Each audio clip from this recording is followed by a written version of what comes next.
දවසෙත් අපි ඔබට පේනවා ඇති සුවිශේෂී වගාවකට ඇවිල්ලා තියෙන්නේ. දිලුම් වගාවකට. කල්පිටිය ප්‍රදේශයේත් මේ පිළිබඳව අපි කතා කරා. ඔබේ සමාමලි මහත්මිය අපිට ඒ වෙලාවෙත් හම්බුණා. ඔබතුමී කියන්නේ දැන් අපි ඇවිල්ලා තියෙන හම්බන්තොට දිස්ත්‍රික්කයට. මලී පිංක් ප්‍රභේදය තමයි මේ පසුබිමේ තියෙන්නේ. හම්බන්තොට දිස්ත්‍රික්කයේ ජය ලැබලා මේ වගාවේ. අද කතා කරන්නේ ඒ පිළිබඳව. ඔබතුමී මේ ජයග්‍රාහී කතාව කියන්නේ.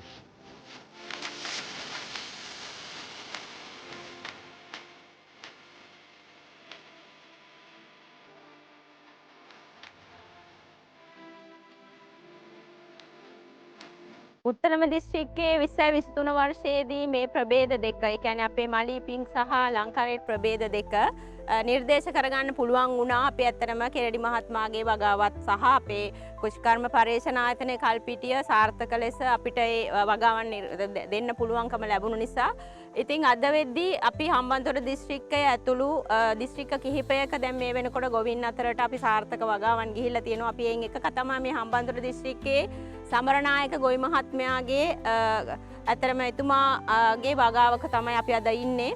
ඉතින් ඇත්තටම මේ මලී පිංක් ප්‍රභේදය ඉතාම සාර්ථකව එතුමා මේ වෙනකන් අපේ දැනුම සහ එතුමාගේ දැනුමත් එකතු කරගෙන ඉතාම සාර්ථක ගමනකට ඇවිල්ලා තියෙනවා. ඔබට දකින්න පුළුවන් මේ වගාවේ තියෙන සාර්ථකත්වය. ඇත්තටම ගෙඩිවල බලන්න කියන්නේ බර ගත්තොත් අපි ඉතාම දැන් මේ වෙද්දි අපි බැලුවා ගොඩක්ම බර තියෙන සහ එක ගහක ගෙඩි 100 ඉක්මවා හැම ගහකම වගේ තියෙන තත්ත්වයකට ඇවිල්ලා තියෙනවා. ඉතින් ඇත්තටම අපි ඉතාම සාර්ථකයි හම්බන්තොට දිස්ත්‍රික්කයේ වගාව සාර්ථක ලෙස කරන්න පුළුවන් කියන එක අපි අද පෙන්නලා තියෙනවා. ඒ පිළිබඳව බොහොම සන්තෝෂයි. ඇත්තටම කුෂ්කර්ම දෙපාර්තමේන්තුව කුෂ්කර්ම අමාත්‍යාංශයේ මුදල් වියදම් කරමින් අපි සියලු දෙනා මෙහෙයුමින් අද වෙනකොට මේ තත්ත්වයට ඇවිල්ලා තියෙනවා. ඉතින් ඒ පිළිබඳව සතුටුයි. ඒකෙන් අපි කියන්නේ ඇත්තටම මේ ප්‍රභේද දෙක විශේෂයෙන්ම ලංකාරේට් සහ මලී පිංක් ප්‍රභේද දෙකම ලංකාවේ හම්බන්තොට දිස්ත්‍රික්කයේ අද දකින්න මේ හම්බන්තොට දිස්ත්‍රික්කයේ ඔබට ඉතාම සාර්ථකව වගා කරන්න පුළුවන් කියන එක පෙන්눔 කරනවා. ඔව්.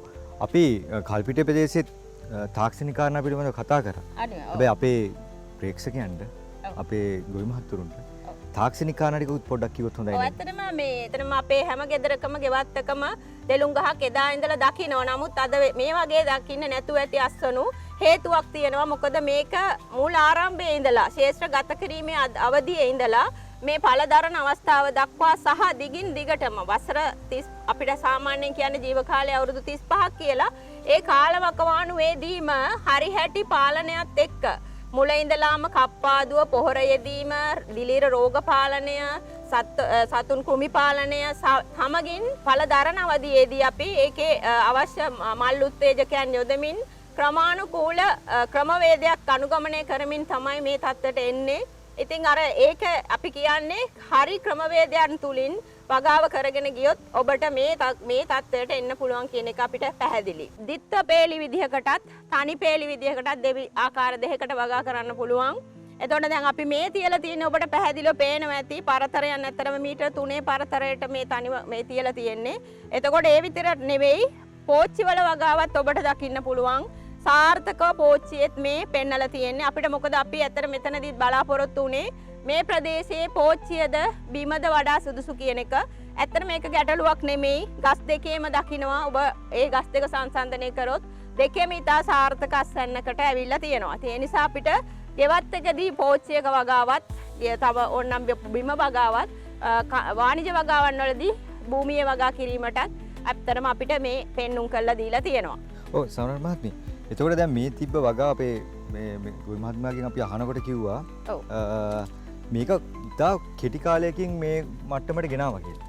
ඔව්. කොහොමද ඒක කරගත්තේ? ඇත්තටම මේකේ එතුමා ඇත්තටම මේ ශේෂ්ත්‍රගත කරේ දැන්ට අවුරුද්දක් වුණෙත් නැහැ. මං කිව්වා මේ දෙලුම් ප්‍රභේද වල විශේෂයෙන්ම මලී පිංක් ප්‍රභේදය සහ මේ අපේ ඇත්තට මේ නිර්දේශිත ප්‍රභේදයන් දෙකේ ඉතාමත් වේගවත් වර්ධනයක්. හේතුව ඇත්තට මේක එකක් මේක කොහොමදත් අපි අධ්‍යයනය කරලා තියෙනවා වේගවත් වර්ධනයක් තියෙනවා. ඉතින් ඒකත් එක්ක අපි සුදුසු කියන්නේ මුල් අවධියේදී මාස 3 සාමාන්‍ය ශේෂ්ත්‍රගත කරලා මාස 4 වගේ වෙද්දිම ගහේ උස ප්‍රමාණයත් වැඩි වෙලා තියෙනවා සහ මල් හට ගැනීම ගෙඩිය පළ හට ගැනීම සිද්ධ වෙනවා.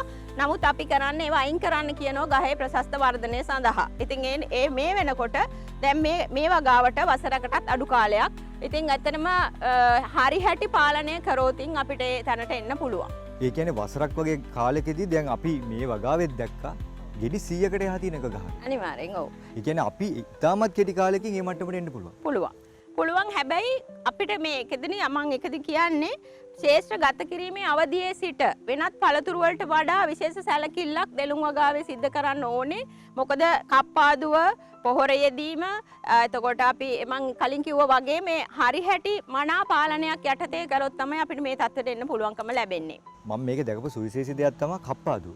ඔව් අනිවාර්යෙන්. කප්පාදුව කොහොමද කරන්නේ? ඇත්තටම දැන් මේකේ තියෙනවා මුල් අවධියේදී සාමාන්‍යයෙන් අඩි 1මාරක් වගේ වෙද්දිම අපි මුලින්ම කප්පාදුව සිද්ධ කරන්න ඕනේ. එතකොට ඒත් එක්ක අපි එන අතුපතරයන් හරි ආකාරයට එන විදියට ඔබ හැමදාම දන්නවා පළතුරු වගාවේදී ඒ ක්‍රමවේදයම තමයි අනුගමනය වෙන්නේ. එතකොට ඒ ක්‍රමානුකූලව අපි ඒ ව්‍යුහය සකස් වෙන ආකාරයට ගොඩක් වෙලාවට සූර්යාලෝකය හොඳින් ගහට වැටෙන ආකාරයට අතු කප්පාදුව සිද්ධ කරන්න ඕනේ. ඒ විතරක් නෙවෙයි අපි සාමාන්‍යයෙන් මේ අස්වනු අවස්ථාවක් අවසානයේදී වෙන පළතුරු වල වගේම මේකේ අනවශ්‍ය අතුපතරයන් ඉවත් කරලා ඒ හොඳ ආකාරයට නැවත සකස් කිරීම සිදු කරන්න ඕනේ. ඒ වගේම ඒවා පොහොරේදී මේ ඊළඟ අස්වන්නට සූදානම් වෙනකොට විශේෂයෙන්ම දැන් දෙලොන් වල තියෙන එකක් තමයි අවුරුද්දකට අස්වනු වාර දෙකක් තියෙනවා. එතකොට අපි ජනවාරි මාසයේදී මල් හට ගැනීම පටන් ගන්නවා. ඒ වෙනකොට අපි ගහ සූදානම් කරලා තියෙන්න ඕනේ මල් අස්වන්න ගන්න. එතකොට ඒකට අනුරූප වෙන ආකාරයට කප්පාදුව පොහොර යෙදීම කරලා ඒ සුදුසු අවස්ථාවට ඇවිල්ලා අපිට ඕනනම් අනිවාර්යයෙන්ම මල් උත්තේජකයක් දීමෙන් තමයි හොඳ මල් පළදාවක් ගන්න පුළුවන්කම ලැබෙන්නේ. කන්න දෙකක් තියෙනවා විශේෂයෙන්. පළවෙනි කන්නේ ජනවාරි ඊළඟ අනිත් කන්නේ පටන් ගන්නවා මැයි ජුනි වගේ අවස්ථාවේදී. එතකොට ප්‍රධාන කන්නේ තමයි මේ අපි යන්නේ. ඔව් අපි අපේ දිලුම් වගාවේ අපේ සමන්නායක මහත්මයාගේ හොඳ ව්‍යවසායකයෙක්. හම්බන්තොට දිස්ත්‍රික්කයේ ඒ ශ්‍රේණියේ පැලතවණක් හිමිකරුවෙක්. හොඳ ව්‍යවසායකයෙක් කිව්වම ඒක අනිවාර්යයෙන්ම නිවැරදි. ඔබතුමා මේ අභියෝගයක් තමයි ජයගෙන තිබ්බේ. හම්බන්තොට දිස්ත්‍රික්කයේ දිලුම් වගාවකට ආරම්භකයෙක් ඔබ. ඇත්තටම දිලුම් වගාව පැලතවණක් විදිහට අපි දිගින් දිගටම වෙනත් වර්ග කරගෙන ගියා.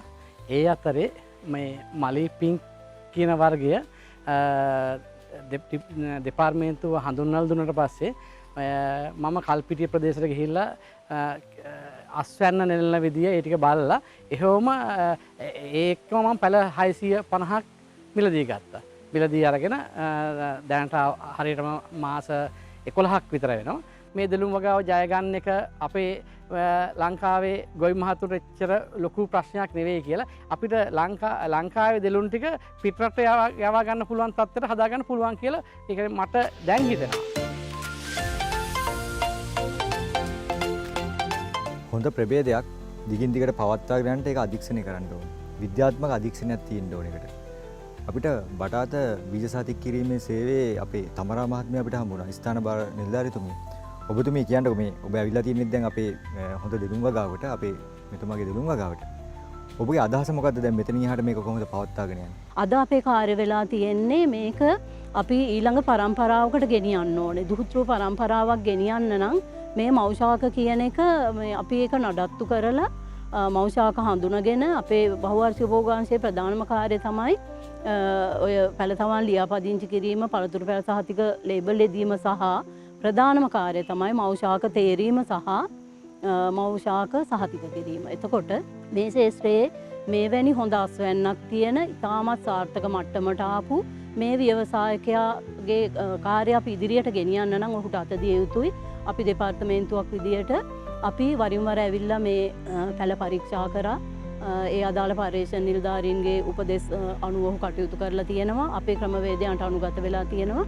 ඒ නිසා ඊටාම සාර්ථකව පවත්වාගෙන ආපු මේ වගාවෙන් අපි මේක ඉදිරි පරම්පරාවට ගෙනියන්න නම් අපි මෙයාට මේක සාතික කරලා දෙන්න ඕන මෞෂාක විදියට. අපි මෙහිදී හඳුනාගත්තා ප්‍රභේද දෙකක් මලී පිංක් සහ ලංකාරෙඩ් කියලා. ඇත්තටම මේ කලාපයට මේ ප්‍රදේශයට ඉතාමත් යෝග්‍ය විදියට මේ දෙලුම් ප්‍රභේද දෙක වගා කරන්න පුළුවන්, ඉහළ අස්වනු ලබා ගන්න පුළුවන් සහ ආර්ථික ඵලදායී මට්ටමකට යන්න පුළුවන් තත්ත්වයක් තියෙනවා කියලා අපිට සෑහීමකටපත් වෙන්න පුළුවන්.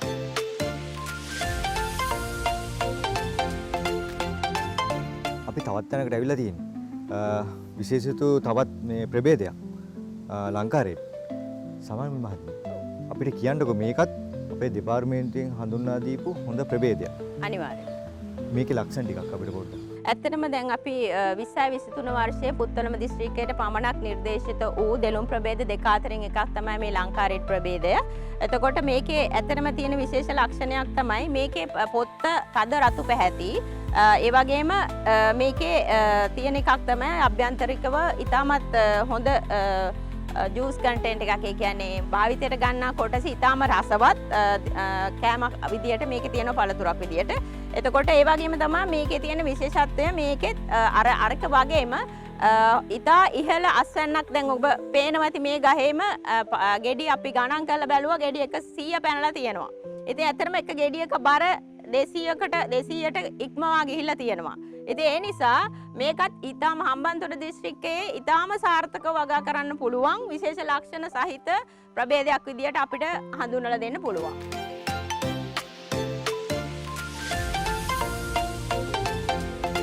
මේ ගෙඩියම ගහෙන්ම ගලවලා ගන්නු නේද?